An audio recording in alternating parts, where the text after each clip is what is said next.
या बातमीचे प्रायोजक आहे डॉक्टर योगेश राठोड यांचे Aadhar critical care hospital, Vijapur road, Solapur. वाढत्या अपघातामुळे सातत्याने चर्चेत राहिलेल्या शिवशाही बस सेवेने अखेर एसटी महामंडळाच्या ताफ्यातून निरोप घेण्याची तयारी केली आहे। प्रवासी सेवा पुरवण्यात अपयशी ठरलेल्या या वातानुकूलित बस आता बंद करण्यात येणार असून पुनर्बांधणी करून त्यांचे रूपांतर साध्या लालपरी किंवा हिरकणी एशियाड बसमध्ये केली जाणार आहे।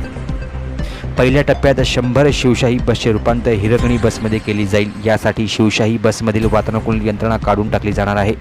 त्यामध्ये अंतर्गत रचना आणि रंगसंगतीत बदल करण्यात येतील। या बदलामुळे तिकीट दरातही काही प्रमाणात फेरबदल होणार आहे।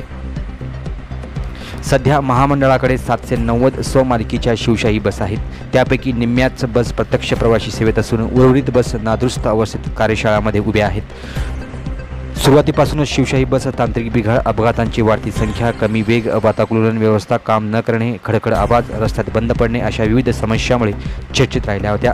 यामुळे प्रवाशांना या सेवेवर विश्वास बसला नाहीये। या सगळ्या पार्श्वभूमीवर आता शिवशाही बस सेवा इतिहास जमा होणार असून तीच बस आता नव्या रूपात हिरकणी किंवा लालपरी म्हणून प्रवाशांच्या सेवेत पुन्हा एकदा अवतरणार आहे।